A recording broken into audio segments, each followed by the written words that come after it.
عرض کی منم و ہمی تمنا کہ بوقت چاں سپردن بروخے تو دیدہ باشم تو درون دیدہ باشی۔ حضور یہی تو ایک تمنا تھی کہ دنیا سے جاتے ہوئے آپ مجھے دیکھیں، میں آپ کو دیکھوں۔ ہمارے آقا و مولا حضور پر نور شافع یوم النشور صلی اللہ تعالی علیہ وآلہ وبارک وسلم نے اپنے گستاخوں اور دشمنوں کو مروانے کے لیے صحابہ کو بھیجا، اور پھر جب نبی علیہ الصلوۃ والسلام کے خلاف کوئی کافر بات کرتا یا اسلام کے خلاف، تو نبی علیہ الصلوۃ والسلام حضرت حسان کے لیے مسجد نبوی شریف میں ممبر بچھواتے۔ جب حضرت حسان وہاں کھڑے ہوتے تو حضور فرماتے کہ بھائی حسان میرے دشمنوں کو جواب دو، اور پھر جب حضرت حسان حضور کے دشمنوں کو جواب دے کر حضور کی تعریف کر کے فارغ ہوتے تو نبی علیہ السلام فرماتے شفیتا واستشفیتا، کہ تو نے میرے دشمنوں کو جواب دے کر اور میری تعریف کر کے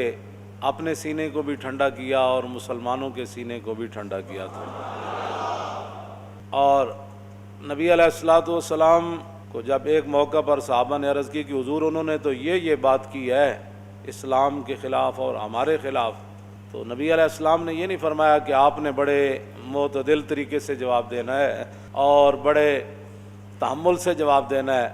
فرمایا قولوا لہم کما قالوا، فرمایا جیسے انہوں نے بات کی ہے اسی انداز میں ان کو جواب دینا ہے۔ تو یہاں بڑا چرچا ہے کہ جی اقوام متحدہ کے پلیٹ فارم پر حضور کی عزت کی بات کی گئی ہے، اور چونکہ اقبال کہتا ہے کہ اس میں کیا شک ہے کہ محکم ہے یہ ابلیسی نظام، اور پختہ تر اس سے ہوئے خوئے غلامی میں عوام، آرزو اول تو پیدا ہو نہیں سکتی کہیں، ہو کہیں پیدا تو مر جاتی ہے یا رہتی ہے خام، تو پختہ افکار کہاں ڈھونڈنے جائے کوئی، اس زمانے کی ہوا رکھتی ہے ہر چیز کو خام۔ ہماری قوم چونکہ خوئے غلامی میں بہت آگے ہے، اور خاص میں خود بھی پنجابی ہوں، خاص کر کے پنجابیوں کے بارے میں تو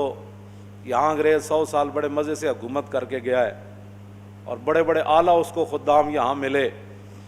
اور جنہوں نے سالانہ جا کر وائسرائے ہند اور ملکہ برطانیہ کو، وہ کتابیں میرے پاس پڑھی ہے، اپنی رپورٹ پیش کرتے تھے کہ آپ کے دور میں تو شیر اور بکری نے ایک جگہ پانی پیا ہے، اور انگریزوں کو اعلیٰ حضرت تک لکھ کر اپنے سپاس نامے پیش کرتے رہے، ایسے وہ تھوڑے 100 سال یہاں گزار گئے۔ تو ان کی تو خو یہ ہے کہ بھائی انہوں نے، اقبال کہتا ہے کہ بہت تازہ پسند ہے مذہب میں اس کی طبیعت، داتا صاحب کی خدمات آج تک کسی کو یاد نہیں آئی، بہت تازہ پسند ہے مذہب میں اس کی طبیعت، بھائی نیا کوئی جال لاوے صحیح،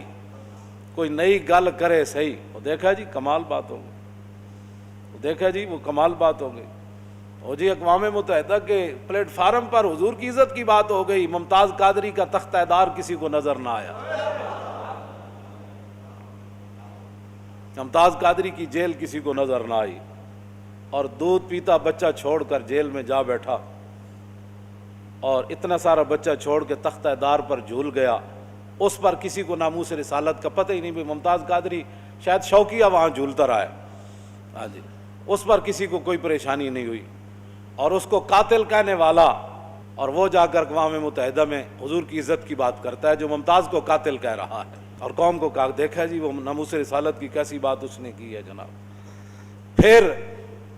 آسیہ ملونہ کو رہا کرنے والا، اور اس کے بدلے میں تاریخ لبیک یا رسول اللہ کے ہزاروں کارکنوں کو اندر کرنے والا، اور حافظ اور قاریوں کو سید زادوں کے گھروں میں بھی ان کی دیواریں پھلانگ کر سید زادیوں کی تقدس کو بھی پامال کرنے والا، اور مساجد میں 10-10 15 نماز نہ ہوئی، جوتوں سمیت فورسز بیٹھی رہی، مساجد کی عزت اور حرمت پامال ہوئی، اور 2 عالم شہید ہوئے اس دوران، مولانا یوسف سلطانی جیل میں شہید ہو گئے،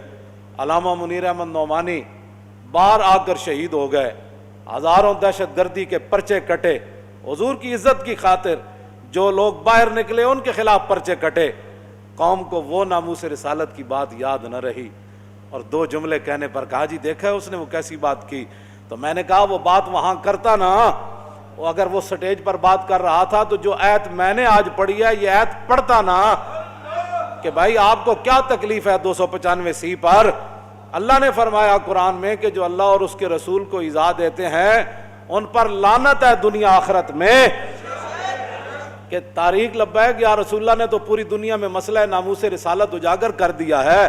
پوری امت کی توجہ ان کی طرف جا رہی ہے۔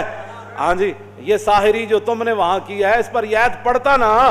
کہ بھائی 295 کے خلاف آپ بھی روزانہ بک بک کرتے ہیں، ہمارے ملک میں بھی لوگ حضور کی عزت کے قانون کے خلاف باتیں کرتے ہیں۔ یہ تو قرآن کہتا ہے کہ جو اللہ رسول کو ایذا دیتے ہیں ان پر دنیا میں بھی اللہ کی لعنت ہے اور آخرت میں بھی اللہ کی۔ دنیا میں لعنت کیا ہے کہ دنیا میں گستاخ رسول قتل ہوگا، یہ لعنت ہے اس کے لیے، اور آخرت کی لعنت یہ ہے کہ اسے جہنم میں ڈال دیا جائے گا۔ تو یہ بات بیان کرتا نا وہاں کہ جناب یہ آپ کو پریشانی نہیں ہونی چاہیے، یہ رسول اللہ کا اپنا فرمان ہے، من سب نبیا فاقتلوہ۔ اس کے راوی سارے ائمہ اہل بیت ہے، مولا علی اس کے راوی ہیں۔ فرمایا کہ جو نبی کے بارے میں بات کرے اس کی سزا صرف یہ ہے کہ اس کو قتل کر دیا جائے۔ اور اس کی 2 تقریریں کہتے دیکھا جی وہ کیسی تقریر کی۔ میں نے کہا وہاں کہتا نا، اس وہاں جا کہتا کہ جو بھی حضور کے خلاف آئندہ بات کرے گا ہم خود اس کو قتل کریں گے۔ وہاں میں یار حضور کی عزت کا اور ہے اور یہاں حضور کی عزت کا معیار اور ہے۔ وہاں قانون ناموس رسالت کوئی اور ہے، یہاں قانون ناموس رسالت کچھ اور ہے۔ ہجرت سے پہلے بھی صدیق اکبر نے رسول اللہ کی خاطر منہ پر جوتے کھائے، اور ہجرت کے دوران بھی سب اپنے جسم پر لڑوائے اور پھر حرکت بھی نہ کی۔ اور پھر جب میدان حدیبیہ آیا تو عروہ بن مسعود نے صرف اتنی بات کہی کہ یہ آپ کو چھوڑ جائیں گے۔ تو یہ نہیں کہ آج جنگ کا میدان ہے تو صدیق کا معیار بدل گیا، مکے میں معیار اور تھا، غار میں معیار اور تھا، مدینہ منورہ میں معیار اور تھا۔ نہیں، جب میدان حدیبیہ میں ممکن تھا صدیق اکبر کے اس جملے سے معاہدہ ٹوٹ جاتا اور جنگ چھڑ جاتی، لیکن صدیق اکبر نے فرمایا یہ جنگ چھڑے یا صدیق کی جان چلی جائے یا سارے صحابہ شہید ہو جائیں، اس سے ہمیں کوئی غرض نہیں، ہمیں تو غرض حضور کی عزت اور ناموس کے ساتھ۔ وہاں بھی صدیق اکبر نے اتنا ہی عروہ بن مسعود نے کہا، اور جب معاہدہ لکھا جا رہا تھا اور حضور جلوہ گر تھے تو عروہ بن مسعود نے دیکھا کہ بلال ہے، صہیب ہے، سلمان ہے، ابو بکر ہے، عمر ہے، یہ سارے مختلف قبیلے، ابو عبیدہ ہے، سعد بن ابی وقاص ہیں۔ اس نے کہا کہ واللہ انی لا ارا، یہ میں مختلف قسم کے چہرے دیکھ رہا ہوں، مختلف قبیلوں اور نسلوں کے لوگ میں دیکھ رہا ہوں۔ یہ دیکھیں صہیب جو ہے وہ روم سے آیا، اور سلمان فارس سے آیا، بلال حبشے سے آیا، صدیق کا اپنا قبیلہ ہے، ابو عبیدہ، یہ سارے مختلف قبیلوں نسلوں کے لوگ ہیں۔ آپ ان پر اعتماد کر کے ہم سے لڑنا چاہتے ہیں؟ ان یفروا ویدعوا، ان یفروا ویدعوا، یہ بھاگ جائیں گے اور عین موقع پر یہ آپ کو چھوڑ جائیں گے۔ اتنی بات کہی عروہ بن مسعود نے، معاہدہ لکھا جا رہا تھا تو سیدنا صدیق اکبر نے یہ نہیں کہا یہ جنگ کا موقع ہے، حضور موجود ہے، حضور خود جواب دے۔ جب حضور خود موجود ہے تو حضور کے سامنے بولنا تو بے ادبی بن جائے گی، حضور خود جواب اس کا نہ بغیر سوچے سمجھے اس کے منہ سے یہ جملے ختم ہوئے۔ فقال له ابو بکر امسس بزر اللات انحن نفر عنہ وندعو، فرمایا جائے لات اور منات جو تمہارے بت ہیں ان کے پیشاب جا کر چاٹو، نہ ہم حضور کو چھوڑنے والے ہیں نہ چھوڑ کر بھاگنے والے ہیں۔